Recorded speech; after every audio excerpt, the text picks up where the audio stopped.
All right, good morning. I hope everyone had a great night last night at the technology reception here on the floor and then out networking with your colleagues and friends. And I hope you didn't stay out too late last night, but I know we all want to give a special thanks to Ceiling Technologies for providing this morning's coffee. So thank you very much to Ceiling Technologies.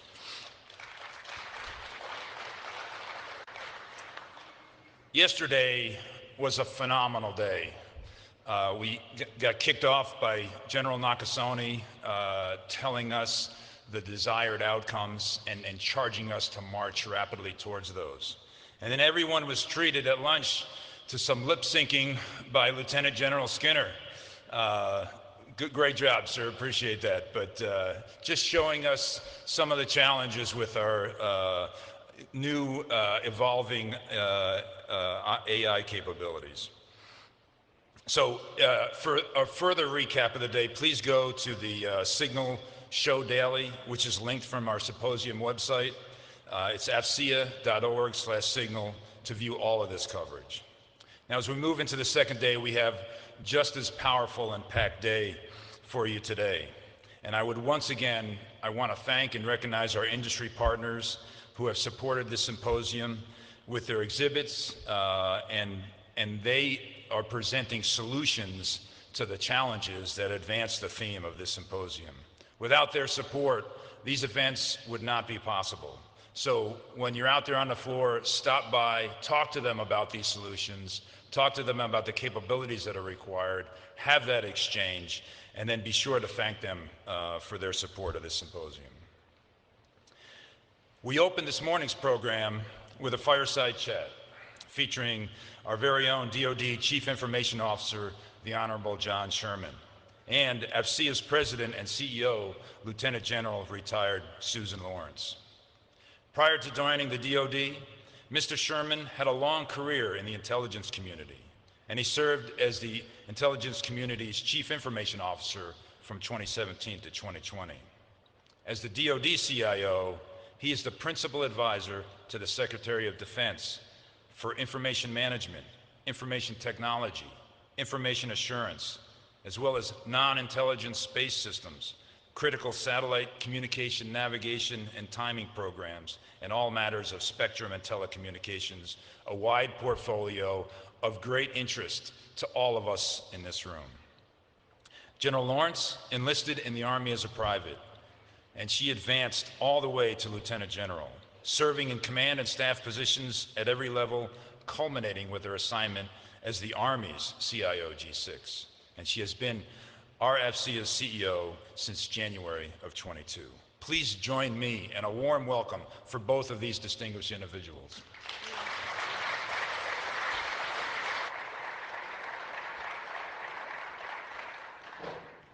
Well, good morning. It is absolutely great to see you all here. There was a lot of networking going on last night. I know I thoroughly enjoyed it, and we appreciate your support. And to the many companies who sponsored those events, thank you very much. As Paul said, we can't do this without you as we do this. Now, we're going to do this fireside chat a little bit different today. We reached out to many of you to see what you would like to hear from the Department of Defense CIO, Honorable Sherman. And so we received your feedback, so we won't actually do a specific Q&A, but again, these were items and questions that you were interested in as we go forward.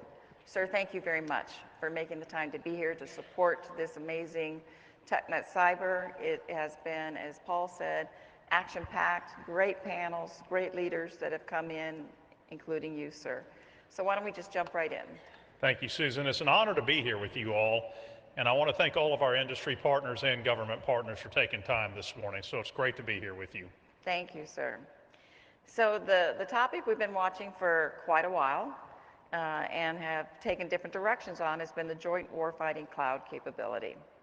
With respect to the JWCC, how do we ensure DoD gets this right and we get our best value for its dollar and the mission outcome instead of running on autopilot, as you talked about before?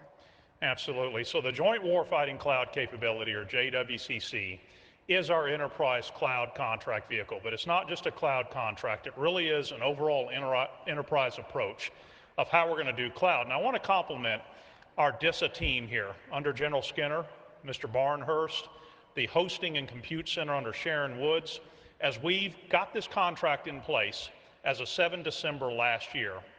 And now we have something we've never had at the Department of Defense at the enterprise level, where we have cloud capability with 4 world-class vendors, and I always change up the order here, so AWS, Google, Oracle, and Microsoft, being able to bring cloud capability at all 3 security classification levels, unclass, secret, and top secret. And here's the big thing, from continental US out to the tactical edge. Now, there have been cloud efforts underway in the Department of Defense for several years with the military services and military departments, and I compliment those efforts, whether it's Army's ECMA, Air Force Cloud One, and others. We've learned a lot from that, and they're still moving forward and doing great things there. But what's different about JWCC, this is truly a Department of Defense enterprise capability, which we've never had.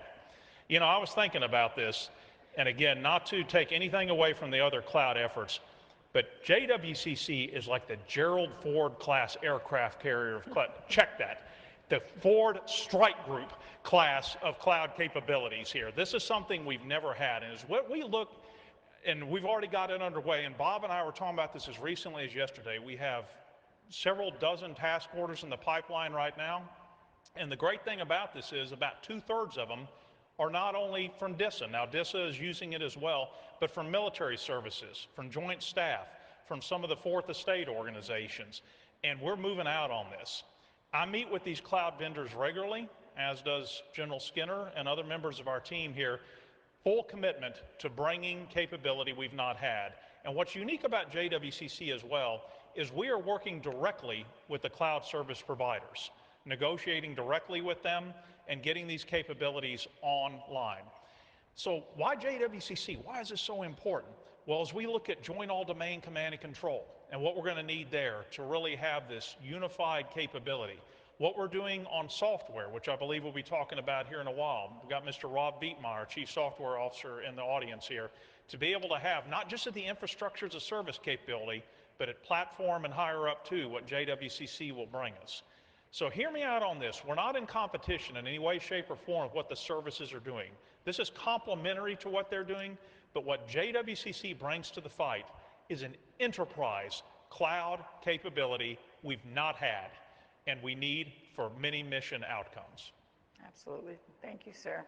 We're excited about it, and as you said, we've been trying to go after this for a while, and executing it now is really exciting to watch. And if I can add one thing too, sir. Susan, I've talked about this in other venues. As the ICCIO, we moved from a single cloud, single award capability with C2S to C2E, multi-cloud, multi-vendor. And I know JEDI was on a lot of people's mind and still is. And I'm going to say this up here.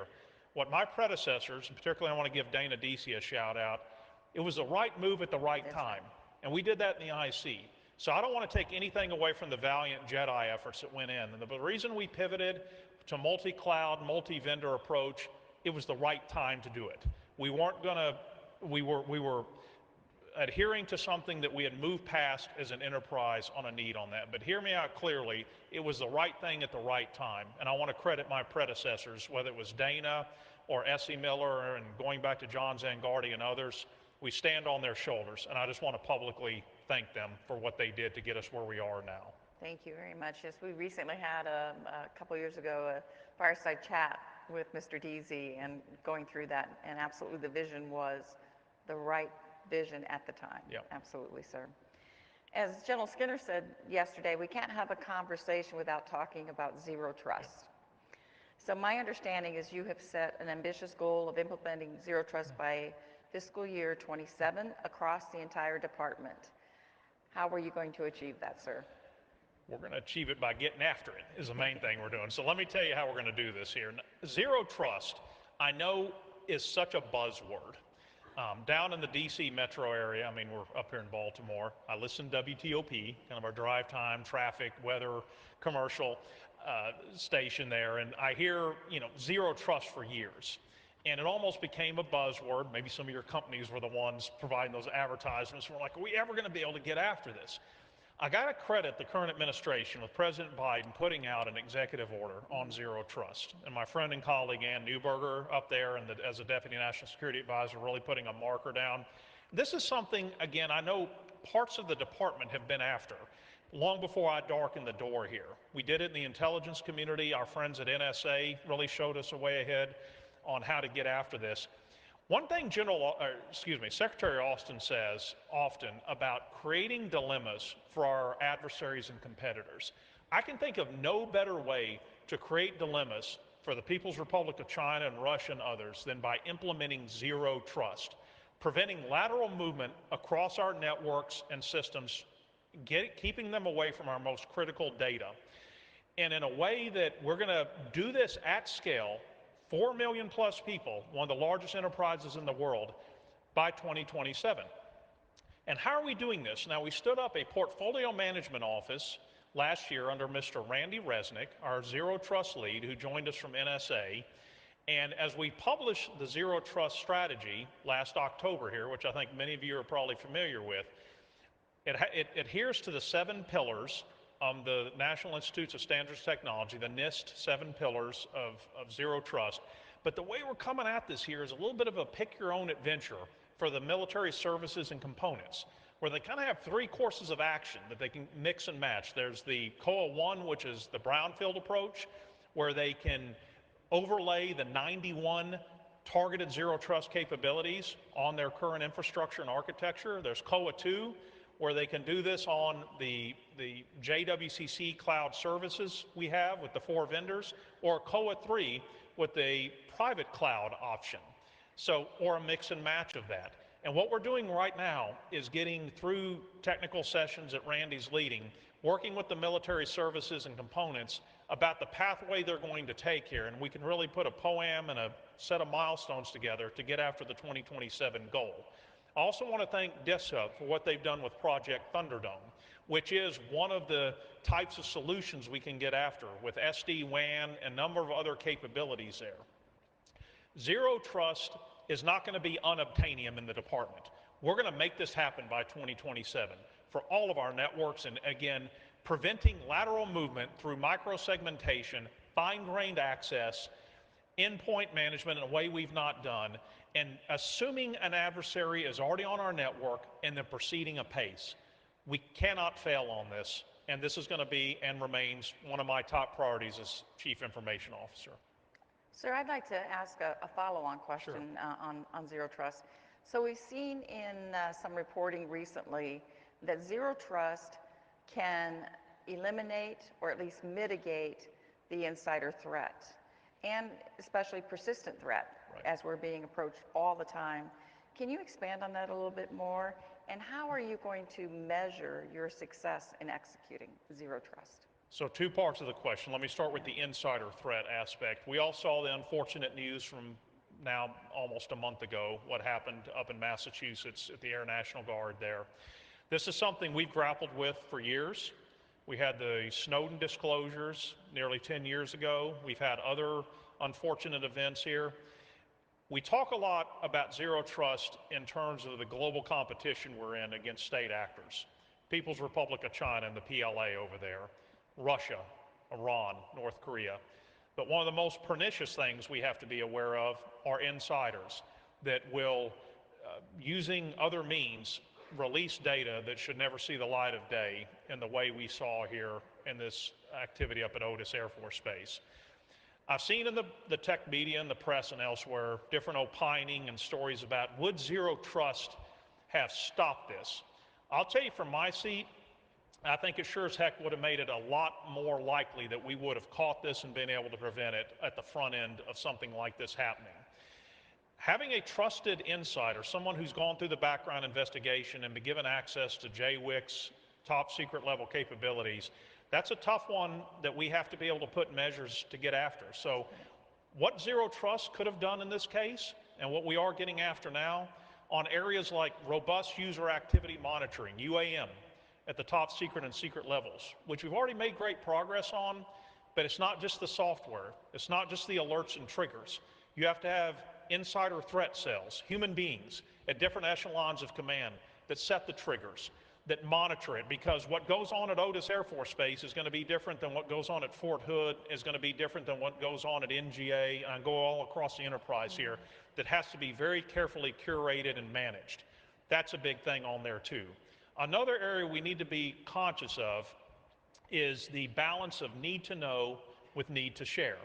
Look, I think most everybody in this room either experienced 9/11, was on active duty, or somewhere after 9/11. We all know what happens when we turn the rear stat too far one way or the other, about how do you balance this. But particularly at the top secret level, where we have capabilities like Intel Link, where we have large corpus of documents and information there, we want analysts who are working in the Intel sections to be able to connect those dots, to be able to do the work they need to do. But we also need to have some sort of data access controls. Pillar number 4 on the NIST Zero Trust framework. So how do we do that?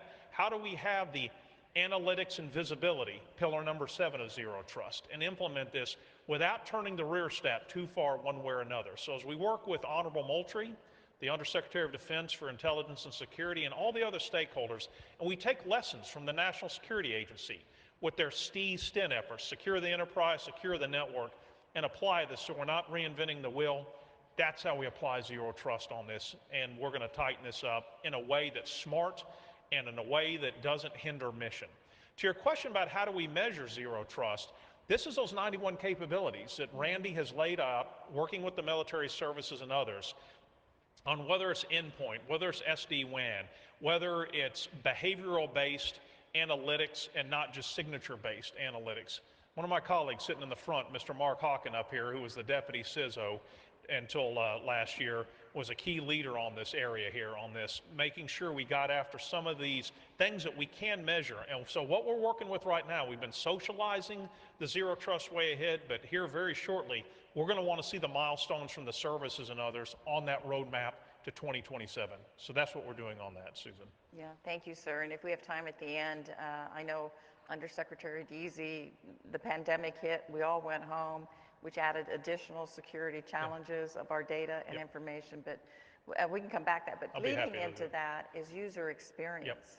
And as we look at enterprise-wide and your approach to improve the user experience, being able to deliver faster IT capabilities to those out there doing the mission every day, whether they're in their homes, in their offices, or deployed. How are you getting after that, sir? So let me preface this by saying I came to the CIO game a little late in my career. I spent about the first 2.5 decades after my Army officer time. I was doing intel operations, overhead ISR.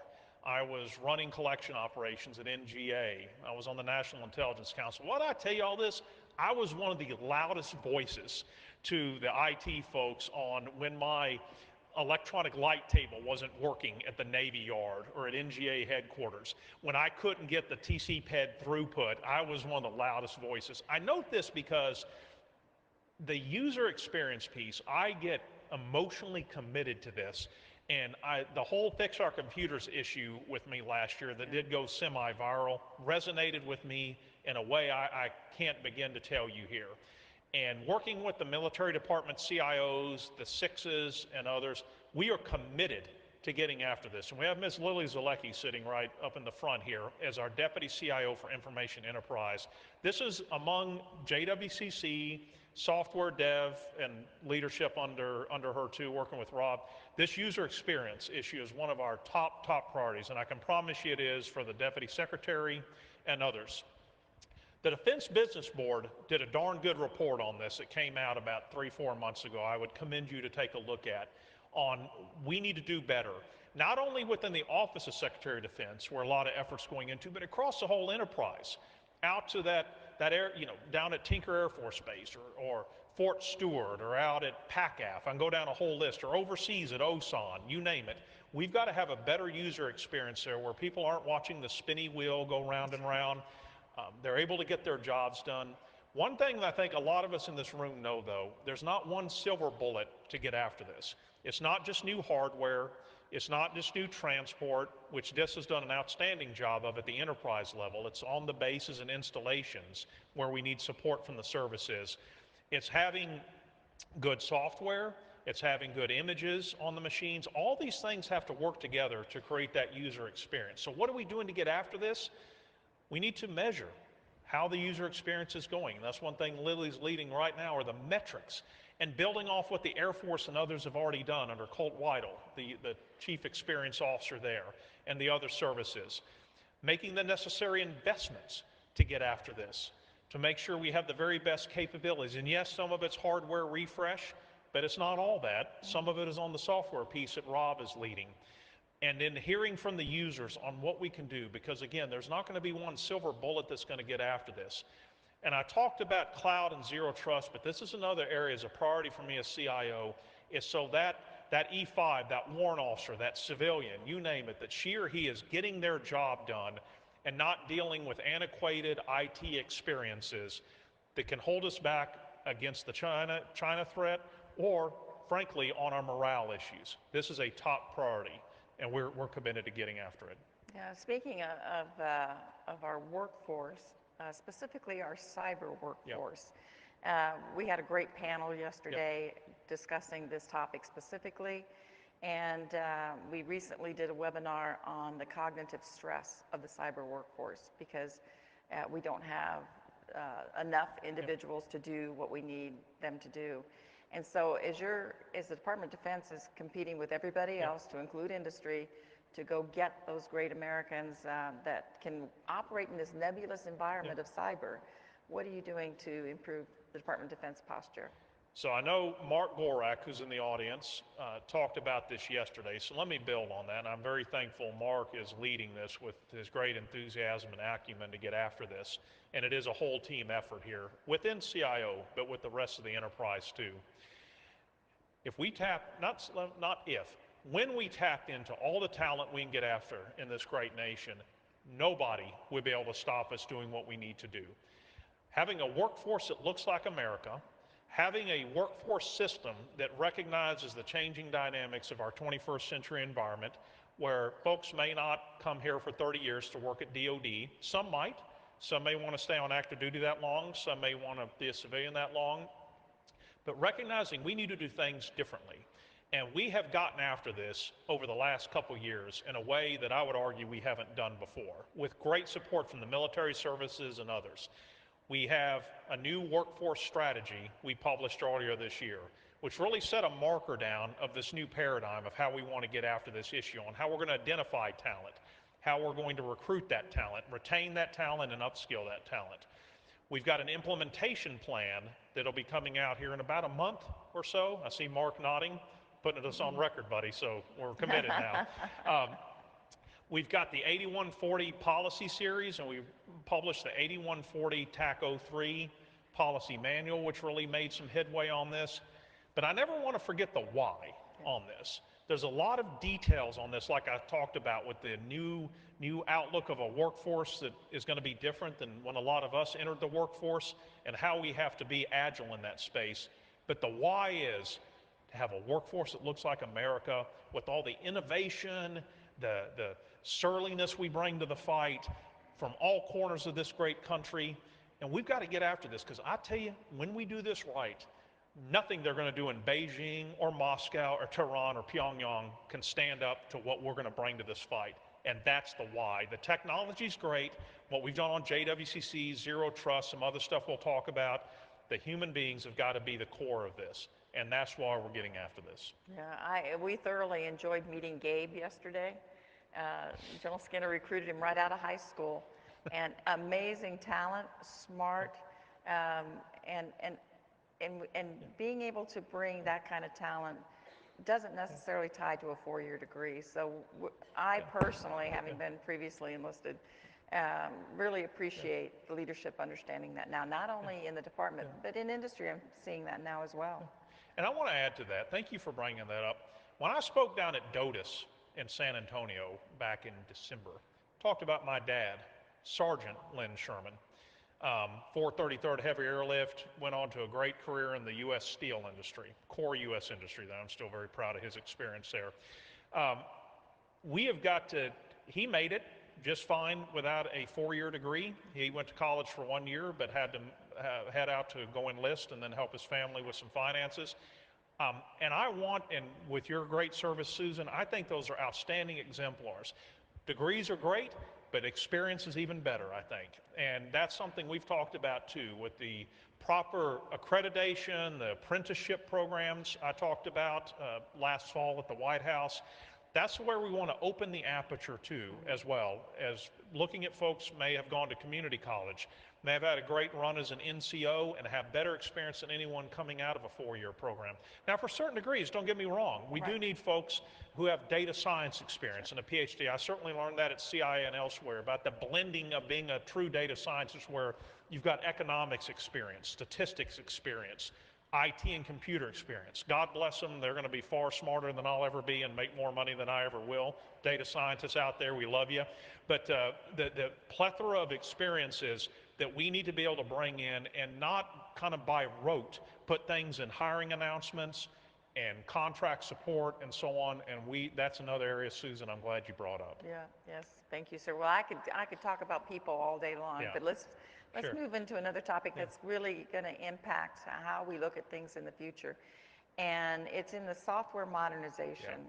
And that's tough business. And last year, the Deputy Secretary of Defense approved the signed DoD software modernization strategy, which intends to set the department on a path to deliver resilient software capability at the speed of relevance. You recently approved the software modernization effort plan. And so how do you plan on aligning these two efforts here? So this is a big lift we have for us.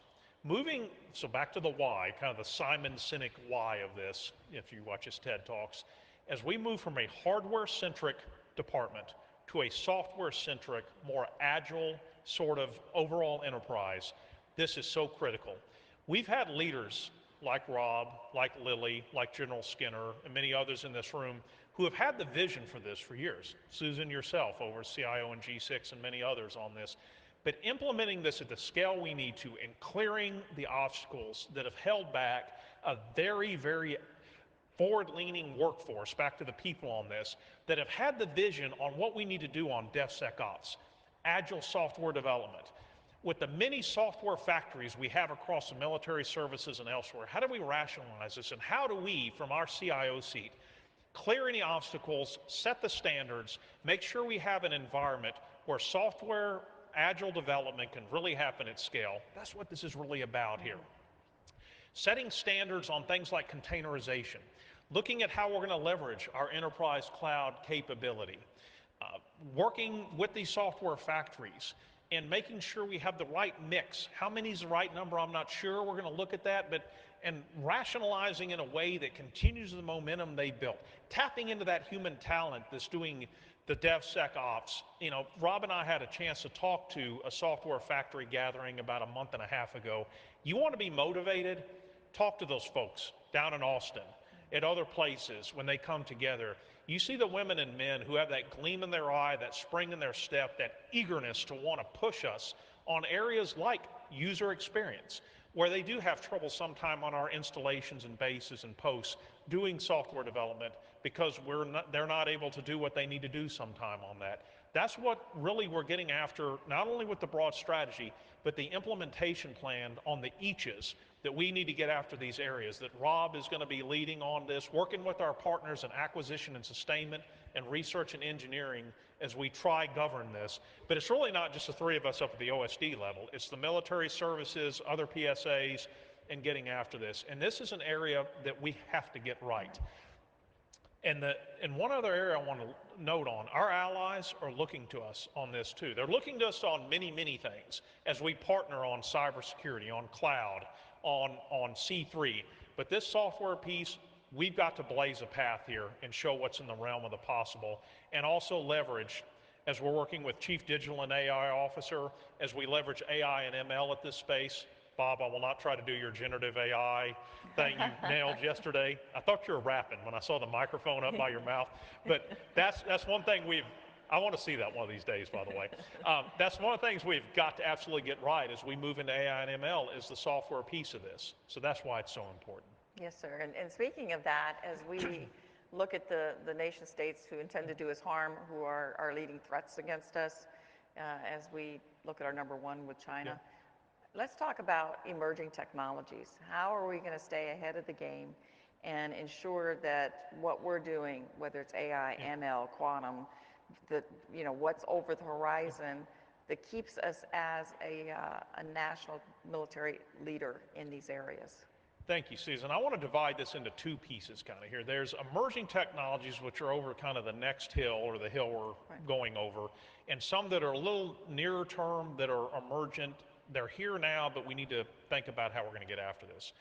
So we talk a lot about quantum, and of course this rapidly gets into classified space. I can't get much into here, but as we work at areas with General Nakasone, who I know was here with a great update yesterday, on things like quantum resistant encryption, as we work closely on that, that is an imperative to get deployed across the department, as well as quantum computing as well, and thinking about not only what we have on compute right now and some of the HPC and other capabilities we have within the enterprise, but how do we work with our world-class vendors, our capabilities here in the United States, and look at quantum and what we need to be doing on that.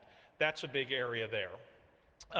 And other areas of emergent technologies with regards to, let me go a little nearer term, what's going on in proliferated low Earth orbit, PLEO. Now this isn't that like super emergent sort of thing. It's here now, it's being used in Ukraine and elsewhere. One thing I often talk about though, and we were just with some key industry partners on this earlier this week, we on the DoD side tend to kind of hit an easy button sometime, like, well, it's there. It's just going to appear in the cockpit or on the bridge of the ship or in the turret of the Bradley. Not necessarily. Hopefully we weren't hacked here. I just saw the blue screen come up here. The North Koreans didn't like what I was saying on this. But there's so much we have to do at the pick and shovel work level. I was just talking to General Skinner right before the session here. We think strategically, but we've got to execute tactically to get after this. On what, and Captain Williamson, my senior military advisor, and I were talking about this driving up, what comes onto the bridge of the ship? Where do we get the antennas deployed on these things? So this is kind of big emergent technologies on things, but there's activities we have to do that which do not seem as glamorous or easy, but we have to get after within our DoD circles. A few other areas on emergent technologies I want to talk about are like positioning, navigation, and timing, PNT. GPS remains our gold standard, and thank God for our Space Force on all they're doing with GPS 3 and everything else. But that's going to be the first thing the Chinese and the Russians are going to try to go after. And we've already seen some of that activity within Ukraine. So what are we going to do to have complementary and alternate sources of PNT in that space? One other area that General Skinner talked about with AI and ML, generative AI, with his great demo yesterday. I had a chance to talk 2 days ago to Dr. Craig Martell, our outstanding CDAO, who's got a ton of experience in this space. He had an interesting perspective, and I don't think he'll mind me quoting him here. He's not worried about Skynet in the near future, where we're going to have some type of AI running away, as you know, some have argued for a 6-month pause, which I personally don't advocate towards, because if we stop, guess who's not going to stop? Potential adversaries overseas. But we've got to keep moving. He's more worried about crappy outcomes. I think he said it more eloquently than that, but from the AI and ML. Now, it's one thing using ChatGPT to maybe help with some administrative tasks and everything, and I know we're seeing this spiral pretty quickly, but for real decisions that are going to require real outcomes, we've got to think differently about this and not just drink the Kool-Aid on this situation right now. So let's be mindful as a collective enterprise. It's exciting. There is some real progress here. Let's not demur from it. We need to lean into it. And General Nakasone has said this publicly up on the Hill too, not advocating for any sort of pause, but let's be smart about how we come at this. And one last thing on AI and ML is on the data piece of this. Craig has been adamant about this. We can talk about algorithms all day long, but if we don't get our data situation in better order here, and this is a heavy lift, and I want to compliment our first DoD CDO, Mr. Dave Spurk. Dave is back out in industry here, but what he did, and of course we have Dr. Clark Culley, who is the CDO now working for Craig, building off Dave's great work, to get us organized on the data front, because if we don't adhere to the standards we set and do this very unglamorous pick and shovel work on the data, We can talk AI, ML all day long, but if we can't do this and then leverage what we're bringing to the fight from the CIO side with the compute, with the cybersecurity, with the robust transport, that's what we're going to have to do on that. And so I would just say there's a bit of a warning on this, but also some work we have to do really collectively with you all in industry and at the department to get that right. That is wonderful, and we are honored to have Dr. Martell with us at the lunch session with the Fireside Chat today. That's right, he is today. So, yeah. You can tell him I talked about him. I will. In a good way. Yes. And you just brought up something great. I've been out on the floor. It's amazing what industry has brought here to this TechNet Cyber. A lot of great partners out there. What do you need from them, sir? Thank you for asking that, Susan. So back to the creating dilemmas for our potential adversaries or competitors. Let me tell you one of the main things that keeps me up I need your help with. Not saying this is inevitable, desirable in any way, but if we do have to conduct a Western Pacific scenario with Indo-PACOM, whether it's with Taiwan, South China Sea, you name it, fighting on islands and atolls and sea lanes that our great-grandparents or grandparents may have fought on, the Ryukyu Islands, I go down the list here. My main objective is ensuring that our Marines, soldiers, sailors, airmen, and guardians are not cut off. We talk a lot about DDIL, degrade, denied, intermittent, latent, or whichever variant of DDIL that you like to use. I want to use everything in our power, whether it's PLEO, whether it's terrestrial transport, HF, you name it. I want them in some conference room in Beijing going, damn it, we weren't able to cut them off because the Americans are still staying in touch and our allies are still staying in touch. They're still being able to get their mission done. And it's not just the DDIL communication. I want edge compute that's robust. And I don't only mean from the technology. Now, I've talked to our 4 JWCC leaders on this at the CEO level, and they're tracking. I want hardware that's resilient. We're going to be operating in sandy, saltwatery conditions. Again, and some of you may have seen me talk about this on LinkedIn. I'm reading every book I can get my hands on about the Pacific campaigns in World War II. Little islands, again, our grandparents may have fought on, islands and other areas and sea lanes that I know Admiral Aquilino is laser focused in on, as is General Van Ovost and others. We need to be learning about that, soaking it in, and getting ready. And again, we don't want it to happen. We certainly don't see it as inevitable, but we better be doing everything we can as technologists, as cybersecurity professionals, as folks who know a lot about transport, to make sure our Marine Corps and others, for that stand-in force that General Berger has put forth, the Marine Littoral Regiments and others that may have to come ashore in group size of Marines with anti-ship cruise missiles and others, creating ultimate dilemmas for the People's Liberation Army, Navy, and others that are going to try to operate against us and keep us from what we're doing. I need your help on that. So take that away here. Think creatively. Think of problems we haven't even thought of as technologists on this. That's a big area I need your help on. Another big area, Susan, I need your help on, we talked about zero trust. We have the 91 capabilities for targeted zero trust. And I think if Randy were sitting up here, and I have some colleagues from cybersecurity that are here, maybe we got it right, maybe we didn't. Maybe this needs to continue to evolve. Test us, push back on us, make sure we got this right. We talked about the great work on Thunderdome that DIS is doing. Keep pushing on us with this. If there's better outcomes we can have, bring it forward. And then a third area is on what we're doing on orbit and other types of transport capabilities, whether it's compute on orbit or other things like that, as we work closely with Space Force and DIS's interface there. Let's be as creative as we possibly can using that space domain in a way we haven't done before. And if there's a recurrent theme you're taking away on this, it's looking and consistent with our national defense strategy, getting ready for potential state-level adversaries.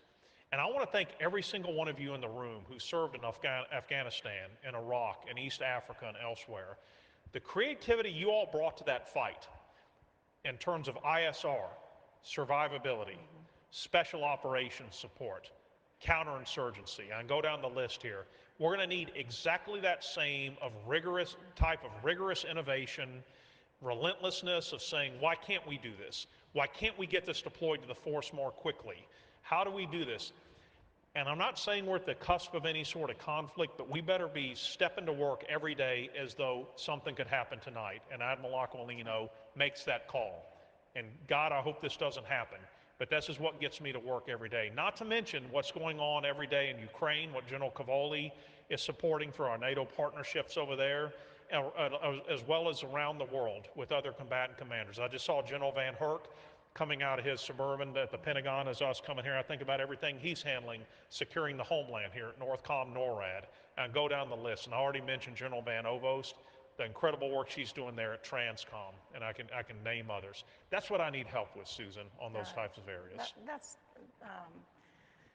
Thank you, sir. Yeah. And you mentioned JADC2 earlier, and your discussion of the Indo-Pacific and being ready, and we can't do it without our allies. Yep.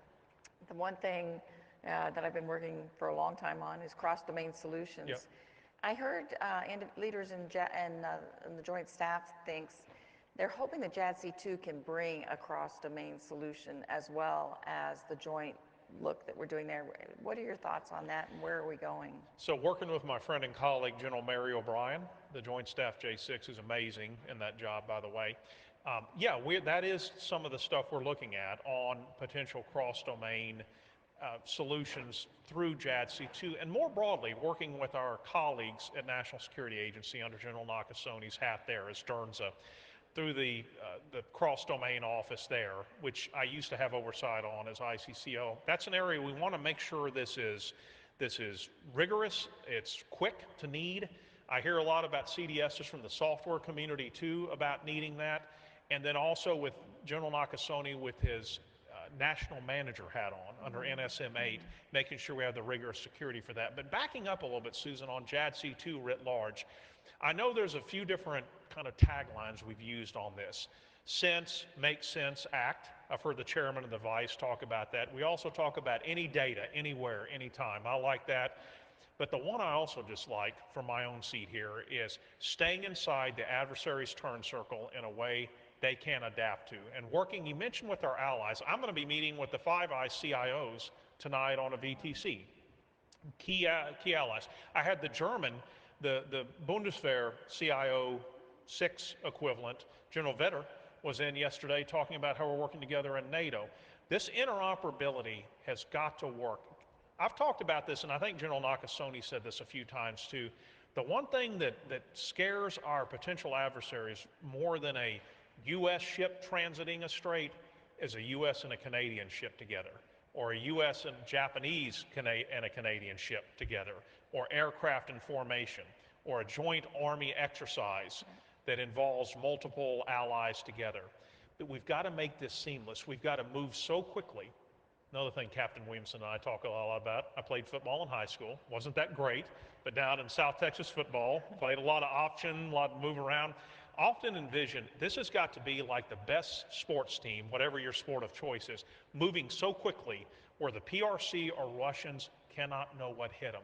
And a lot of this, Susan, I know is in your DNA with air-land battle. It's in our DNA. We've learned how to do this in a way if we were going to have to stop the Soviets in the Fulda Gap way back when. This is just using all this new technology we've talked about with transport, with compute, with AI and ML to move at 21st century speeds, what we were going to have to do in 1985. It's just a different way of thinking about it. So that's what I think about with JADC2. So let's keep getting after this together. And I'll say one other thing about JADC2. Some have said, well, this is how do you get after this? Is this just an amorphous strategy? No, it's not. I can promise you, we at DoD, with your help, we are determined to making this real. And I would ask you to ask Dr. Martell about this. Okay, sir. When he's here for your lunch session. Yeah, thank you. General Lawrence, we have about 2 minutes left. Thank you very much. That's that voice. Final approach from stand by. We cannot thank you enough. We're very honored that you spent the time to come down here. We know it's hard to get out of that five-sided building with everything that's going on. And we knew we had to do this format today because we just weren't going to get to everything. So thank you so much. I'm going to yield the last 2 minutes to you, sir, for the messaging. Well, first and foremost, thank you, Susan. I want to thank you and AFCEA for hosting this great event. Really filling up the hall here, got the great floor out there, and I want to thank AFCEA and all your industry members and partners for your support to the Department of Defense.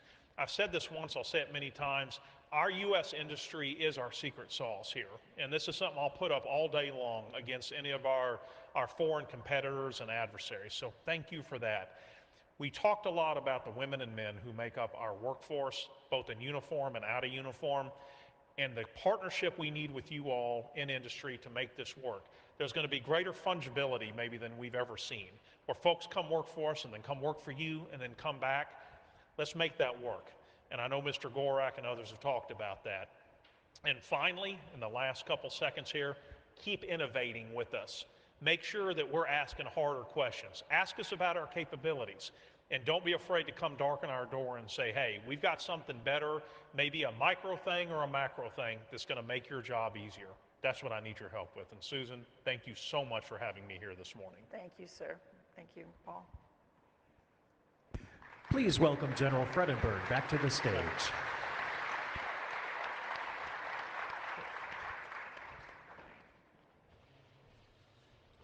Wow, we could definitely continue on this conversation for quite some time. Lots to talk about. Thank you both for this exchange, and sir, thank you for reminding us and so clearly articulating the why. This really highlights our theme, the importance, urgency of action, focused, aligned, and ready. How important that truly is across the entirety of the department and the entirety of our nation, to include our industry and academia partners, the secret sauce, as you said.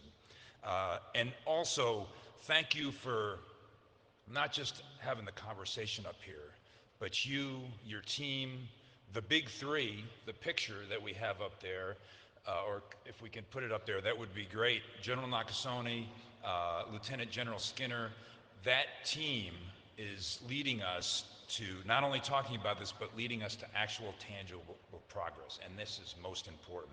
So thank you, and in lieu of a speaker gift, AFCEA will provide a donation to the Fisher House on your behalf. And ladies and gentlemen, that includes the opening keynote session. You can see the upcoming schedule on the conference app, and also we'll show it up on the slide on the top of the stage. Thank you for joining us this morning. Enjoy the break. We'll see you back in here at noon.